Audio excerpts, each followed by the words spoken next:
안녕하세요. 저는 지금 6살 된 아들을 키우고 있는 30대 후반의 여자입니다. 제 전 남편과 시댁 이야기를 좀 해볼까 해요. 제 직업은 초등학교 교사입니다. 안정적인 직장인데다 아이들도 좋아해서 갖게 된 직업입니다. 전 남편은 중견기업 인사팀에서 일하는 사람이었어요. 동료 교사의 소개로 만나게 되었습니다. 전 남편을 처음 만났을 때 키도 크고 잘생긴 외모를 보고 솔직히 부담스러워서 더는 안 만나고 싶더라고요. 저는 보통의 평범한 외모였어요. 그렇다고 제가 자존감이 낮은 사람은 아니고 그냥 객관적으로 봤을 때 그랬습니다. 처음엔 전 남편의 연락도 밀어내고 거절하고 그랬는데 그럼에도 불구하고 계속해서 적극적으로 다가오는 전 남편의 태도에 저도 결국 조금씩 마음을 열게 되었네요. 사귀다 보니 생각보다 잘 통하고 서로 비슷한 부분도 많고 해서 결혼 이야기까지 나왔습니다. 하지만 결혼 이야기가 나왔는데도 전 남편은 도통 저를 시댁에 소개시킬 생각이 없어 보였습니다. 결국 제가 먼저 전 남편에게 언제 데리고 갈 거냐고 했더니 사실은 자기가 임대 아파트에 산다면서 그래서 좀 그렇다고 하더라고요. 제가 그런 게 뭐가 중요하냐고 난 그저 당신이 어디서 어떻게 사는지가 궁금할 뿐이라고 했습니다. 저는 진심으로 전 남편이 얼마나 잘 사는지가 궁금한 게 아니라 가족 간의 분위기라고 할까요? 제 경우 친정부모님이 사이도 정말 좋으시고 제게 많은 사랑도 주셨거든요. 그래서 저는 전 남편도 그런 분위기에서 자랐는지 궁금했어요. 그리고 얼마 후 시부모님이 좋아하신다는 소고기와 과일을 사서 시댁으로 가게 되었네요. 시댁에 대한 첫 인상은 나쁘지 않았습니다. 하지만 그럼에도 불구하고 제 마음이 불편했던 이유는 어색한 분위기에서 함께 저녁 식사를 하는데 가족 모두가 외모 이야기만 했기 때문입니다. 남편이 회사 동료들 이야기를 하면서 그 원숭이 닮았다는 과장이라든가 그 멸치 같은 여직원이라는 식으로 다른 사람들의 외적인 단점을 가지고 말을 하더라고요. 그동안 저랑 사귈 때 제 앞에서 그런 식으로 얘기한 적은 없었기 때문에 좀 놀랐고 약간 실망도 했습니다. 말이라는 건 그 사람의 됨됨이를 보여주는 거울 같은 거라고 생각하거든요. 전 남편뿐만 아니라 전 시어머니도 전 신우에게 너 요즘 살찐 것 같다며 살을 빼야 한다. 여자는 외모가 경쟁력이다라며 계속 잔소리를 하셨고요. 전 신우 또한 요즘 연예인 누구가 무슨 시술을 했다더라. 그게 돈이 얼마라더라. 그런 실속 없는 이야기만 하고 있었습니다. 그나마 전 시아버지께서 별 말씀 없이 듣고만만 계시다 한마디 하신 게 남자고 여자고 나이 상관없이 자기 관리는 잘해야 된다는 거였습니다. 저도 사람인데 외모 이야기를 왜 안 하고 왜 관심이 없겠습니까? 하지만 제 입장에선 처음으로 결혼할 사람 집에 인사를 간 건데 저는 꺼다 놓은 보릿자루 마냥 두고 당신들끼리 주구장창 그런 이야기만 하니까 기분이 별로였습니다. 그래도 최대한 내색하지 않고 얌전히 있었는데 그런 저를 보시곤 전 시아버지께선 그래도 생글생글 잘 웃으니까 봐줄만하네 그러셨어요. 칭찬 같지 않은 칭찬을 듣고 기분이 정말 나빠서 사실 그때 이런 사람하고 결혼하는 게 맞나 싶긴 했지만 또 외모 이야기를 빼고는 적어도 결혼식을 올릴 때까지 저에게 직접적으로 상처 주는 말씀은 한 적이 없었습니다. 그런데 결혼식을 올리고 한두 달쯤 지나서 그때가 시어머니 생신 때였습니다. 전 시어머니가 생일상 같은 거 차릴 필요 없다고 어디 괜찮은 식당에 가서 온 가족이 밥이나 한 끼 하자고 하셔서 케이크랑 꽃다발 싸들고 갔습니다. 그날도 주제는 여지없이 외모였어요. 전 신우가 저를 흘끗 보더니 키 작은 사람들은 안 됐어. 옷을 아무리 잘 입어도 태가 안 나잖아 그러는 거예요. 분명히 저를 보고 나서 그런 소리를 하니까 기분이 별로더라고요. 그래도 설마 싶어서 따로 반응은 안 하고 속으로 신경 쓰지 말자 그러고 있는데 전 시어머니가 전 남편과 전 신우에게 그러니까 니들은 부모한테 감사해야 돼. 돈이라는 건 있다가도 없는 거지만 키랑 외모는 타고나지 않으면 안 되는 거니까 라고 하셨습니다. 이때는 솔직히 나 들으라고 하는 소리구나 하는 확신이 들었어요. 그러더니 전 신우가 절 보더니 갑자기 혼자 낄낄거리더라고요. 그래서 제가 좀 정색을 하면서 왜 절 보면서 웃으세요? 하고 물었어요. 그러자 전 신우가 한다는 말이 결혼식 때 보니까 사돈 어른들도 다 키가 작더라. 라면서 부모님이 밉지 않아? 라고 물어보더니 저한테는 대답할 틈도 안 주고는 그래도 내가 보기엔 다들 조그만해서 가족들이 너무 귀엽더라 이러는 거예요. 이게 욕이지 별게 욕인가 싶더라고요. 그런데 정작 전신우는 아주 자긴 아무것도 모른다는 표정으로 해실해실 웃으며 그러니까 더 환장하겠더라고요. 집으로 돌아오는 길에 남편한테 신우가 왜 그런 소리를 하는지 모르겠다 그러니까 귀여워서 귀엽다 그랬겠지. 혹시 너 무슨 자격지심 같은 거 있어? 이러는 거예요. 제가 어이가 없어서 무슨 자격지심? 이라고 되물으니까 자긴 제가 성격이 묻어난 줄 알았는데 좀 예민한 것 같다는 거예요. 그래서 제가 만날 자기 가족들 만날 때마다 외모 이야기밖에 안 하니까 없던 자격지심도 생기겠다고 했습니다. 남편은 자기 가족이 언제 외모 이야기만 했냐면서 그리고 아무래도 요즘 세상의 외모가 경쟁력은 맞으니까 그런 거 아니겠냐고 상황을 대충 모면하려고 하더라고요. 그래도 이 정도면 제가 이혼까지는 생각 안 했을 거예요. 막상 남편도 자기 가족들하고 있을 때는 정말 정이 떨어질 정도로 똑같이 행동했는데 가족들 빼고 저랑 있으면 또 언제 그랬냐는 듯이 연애하던 시절의 그 모습으로 저한테도 엄청 잘했었거든요. 그런데 저희가 임신 준비를 하면서 진짜 사이가 틀어졌습니다. 결혼하고 신혼을 1년 정도 즐기기로 한 건 맞는데 약속한 신혼생활 1년이 지나고 날짜 맞춰 시도를 했는데도 아이가 들어서질 않더라고요. 주변에서는 급하게 생각할 거 없다고 하지만 전 시부모님이 워낙에 손자 얘기를 자주 하셔서 부담스럽기도 했고요. 그러다 얼마 전 명절에는 진짜 황당한 일을 겪었습니다. 시댁으로 모여서 저녁 식사를 마치고 이제 슬슬 집에 가려고 하는데 전 시어머니가 잠깐만 더 있다 가라고 저희를 자꾸 잡으시더라고요. 그래서 왜 그러시나 했더니 늦은 밤 모르는 손님이 한 분 오셨습니다. 알고 보니 시어머니께서 저를 진맥하신다며 한의사를 부르셨더라고요.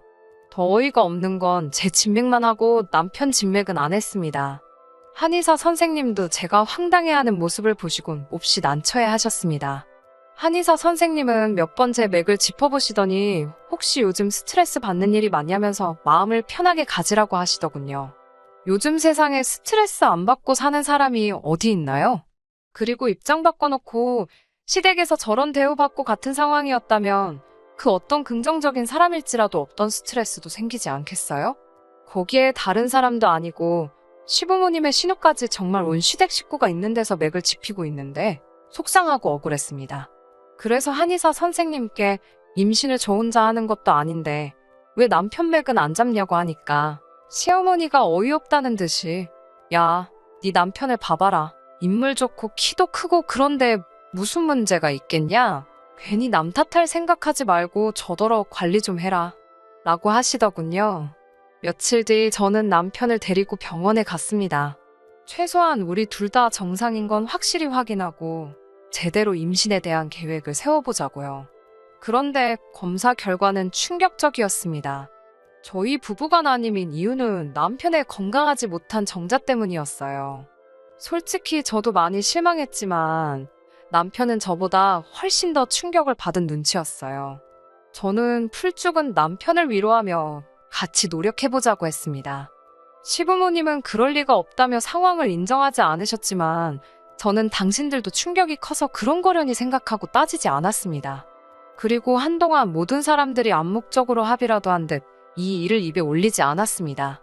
오히려 저희 둘 다 그 이후로 임신에 대해서 마음을 내려놓고 편하게 지냈습니다. 그러다 보니 서로 사이도 더 좋아지는 것 같았어요.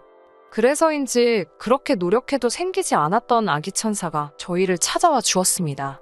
너무나 기뻐서 얼른 어른들께 알려드리고 싶었지만 초기에는 조심하는 게 좋다고 해서 말을 아끼고 아꼈어요. 그러다 임신 8주가 되었을 무렵 남편이 시부모님의 등살에 못 견디겠다며 저랑 상의도 없이 시댁에 먼저 소식을 전했습니다. 바로 시부모님이 저희 사는 집으로 찾아오시더니 역시 우리 아들이 그럴 리 없다며 이럴 줄 알았다고 의사놈들이 돌팔이지 그동안 고생 많았다며 남편 등을 두드려 주시더라고요. 저한테는 아무런 말도 없이 오직 자기 아들만 챙기는 시부모님을 보고 있자니 부모가 자기 자식 자랑스러운 거야 당연하겠지만서도 저 역시 같이 노력하고 견뎌왔는데 조금 서운하기도 하고 씁쓸하기도 했습니다. 임신 소식을 전하고 얼마 지나지 않아 시아버지 생신이 돌아왔어요. 몸도 안 좋고 또 병원에서도 안정을 취하는 게 중요하다고 했기 때문에 집에 있고 싶었습니다. 하지만 전 시어머니와 전 신우가 제 임신도 축하할 겸 온 가족이 모이려고 만든 자리인데 주인공 중에 한 명이 빠지면 어떡하냐고 그냥 잠깐 얼굴이라도 비추고 가라고 하더라고요. 그래서 어쩔 수 없이 시댁에 갔는데 도착한 지 얼마 되지 않아 배가 아프더니 하혈이 시작되었어요. 놀란 제가 전 남편을 불렀고 그대로 119를 타고 응급실에 갔습니다. 절망적이게도 자연유산이었습니다. 불행 중 다행이라고 해야 할지 수술은 필요 없다고 해서 병원에서 몇 시간 안정을 찾다가 그냥 집으로 돌아왔어요. 그런데 이튿날 집으로 찾아오신 전 시부모님은 저에게 괜찮냐고 한마디 물어보시기는커녕 그러니까 진작에 몸 관리 좀 제대로 하지 그랬냐며 이게 다 제가 비만이라서 유산이 된 거라고 하시더군요. 비만이라니? 저는 살면서 한 번도 평균 체중을 벗어난 적이 없는데 말이에요. 이 사람들이 무슨 말을 하는 건가 하고 생각하고 있던 중에 이어진 그 다음 나온 말은 제가 비만이라는 말보다 훨씬 더 충격적이었습니다. 아니, 남편이 멀쩡한 씨앗을 넣어줬는데 왜 저 뱃속에 들어가니까 죽어버리냐는 거예요. 밭이 비좁으니 그랬던 거 아니겠냐고 며느리 고를 때 너무 신경을 안 썼다며 아이고 내 팔자야 하면서 저를 앞에 두고 신세한탄을 하고 있더군요. 그 말을 듣는데 소름이 끼치고 눈물이 펑펑 쏟아지더라고요. 더 서러운 건 전 시부모님이 저한테 이렇게 막말을 하는 동안 전 남편은 한숨만 푹푹 쉴 뿐 하다못해 그만하라는 말 한마디도 안 하고 있었습니다. 한바탕 난리를 치고 전 시부모님은 댁으로 돌아가셨고 부모님이 자리를 비우고 나서야 전 남편은 저에게 미안하다고 사과를 했습니다. 나이든 양반들이 얼마나 속이 상하면 저러겠냐고 저더러 이해하라면서요. 하지만 그런 사과가 제 귀에 들어올 리 만무했습니다. 저는 당신 이 부실에서 이렇게 된 걸 왜 내 탓만 하시냐며 진짜 억울하다고 했습니다. 마음이 많이 상해 있던 터라 그냥 그 상황에서 저 힘내라고 다독여주기만 했어도 끝날 일이었을 텐데 제가 유산해서 예민한 건 알겠지만 제가 뚱뚱한 건 사실이지 않냐면서 제가 비만이라 유산한 걸 가지고 왜 그게 내가 부실해서 그런 거냐고 왜 자꾸 자기 탓을 하냐고 그러더라고요. 분명히 병원에서 당신 정자가 좋지 않다고 한 거 기억 안 나냐 하니까 하지만 결국엔 제가 임신하지 않았냐면서 그러니까 자기는 아무 문제가 없는 거라고 하더군요. 그러면서 그냥 내일 대충 몸 추스리면 일단 시댁에 가서 무릎 꿇고 죄송하다고 사과를 드리라고 했습니다. 그 말을 듣는데 이 인간이 아주 단단히 미쳤구나 싶었어요. 떠난 아이한테는 미안하지만 이런 인간의 아이를 낳을 뻔했다는 생각만 해도 소름이 끼쳤습니다. 결국 이 일로 저희 부부관계는 완전히 틀어져 버렸고 저는 전 남편에게 이혼을 요구했습니다. 그제서야 전 남편은 제가 이렇게까지 상처받고 스트레스 받는 줄 몰랐다며 서로 같이 한 번 더 노력해보자고 제 마음을 설득하려 들었습니다. 하지만 전 시어머니가 애도 못 낳는 돼지 같은 게 어디서 먼저 이혼을 한 해 만에 운운하냐며 너 같은 며느리는 우리 쪽에서 필요가 없으니 이혼 서류 진행을 자기네서 하겠다고 하더군요. 이혼을 해주는 게 아니라 제가 이혼당하는 거라고 하면서요. 남편은 저에게 왜 일을 크게 만드냐 뭐라 했지만 결국 자기 부모님이 저렇게 강경하게 나오니 남편도 어쩔 수 없었는지 이혼 서류를 만들어서 저한테 들이밀더군요. 그래서 덕분에 원만하게 이혼할 수 있었습니다. 가족들하고 연관될 때랑 저랑 단 둘만 있을 때 정말 같은 사람이 맞나 싶을 정도로 다른 사람이었어요. 저도 차라리 이렇게 끝낸 게 잘 된 거라는 생각이 들었습니다. 그리고 이혼 뒤 1년 정도의 시간이 흐른 후 저는 평소 저랑 친분이 두텁던 학부형의 소개로 지금의 남편과 만나게 되어 결혼을 하게 되었고 결혼한 지 6개월 만에 지금의 남편을 쏙 빼닮은 아들까지 가졌습니다. 지금의 남편은 제가 임신했을 때도 제가 출산했을 때도 제 손을 꼭 잡고 고맙다며 눈물을 쏟을 만큼 여리고 따뜻한 사람이에요. 그리고 세월은 총알같이 흘러 그 아이가 어느덧 6살이 되었습니다. 세상 일이라는 게 참 예측 불가하고 그래서 재밌는 것 같아요. 엊그제 아들을 데리고 모처럼 마트에 장을 보러 갔어요. 최근에는 코로나 때문에 웬만한 건 거의 다 인터넷에서 배달을 시켰었는데 그동안 마스크 쓰고 다니며 대부분의 시간을 집에서 보냈어서 그런지 어제는 괜히 이상하게 나갔다 오고 싶더라고요. 마트에 도착해서 이것저것 카트에 담고 있는데 뒤통수가 뜨거울 만큼 누군가의 시선이 느껴졌어요. 낯익은 나이든 여자분이 저를 바라보고 있었습니다. 알아보기까지 오랜 시간이 걸리지는 않았습니다. 저에게 악담을 퍼붓던 전시어머니셨어요. 그리고 그 옆에는 그 잘난 인물이 다 어디 간 건가? 무슨 일이 있었던 건가 싶을 만큼 상태가 안 좋아진 전 남편도 있었습니다. 남자던 여자던 자기관리 외모 관리가 가장 중요하다고 하던 집안인데 수염도 며칠을 안 깎은 건지 듬성듬성 나 있고 머리는 길게 길러 떡져 있는 게 한동안 씻지도 않은 것 같더라고요. 짐작이지만 저처럼 재혼은 못한 것 같더군요. 그리고 그 둘 다 제 손을 꼭 잡고 있는 제 아들을 바라보고 있는 듯 싶었습니다. 속으로 무슨 생각을 하고 있었을까요? 사실 이혼할 때 치열하게 싸울 힘이 하나도 남아있지 않아서 그냥 적당히 재산 나누고 헤어졌거든요. 그래서 말 한마디라도 독하게 쏴붙여볼걸, 아니면 한 푼이라도 더 내놓으라고 할걸, 그런 후회를 했던 날들도 있었습니다. 그런데 오늘 그 둘이 저와 제 아들을 바라본 그 눈빛에서 많은 걸 느꼈습니다. 이런 표현이 조금 웃기기도 하겠지만 끝에 가서는 결국 제가 이겼네요. 이제 그 사람들한테 정말 아무런 감정도 없습니다. 새롭게 다시 얻은 이 기회에 이 인생을 마음껏 즐기고 행복하게 살아보겠습니다. 감사합니다. 끝까지 들어주셔서 감사합니다. 오늘의 사연은 여기까지입니다. 구독과 좋아요, 알람 설정 부탁드리고 더 좋은 사연으로 다시 찾아뵙겠습니다.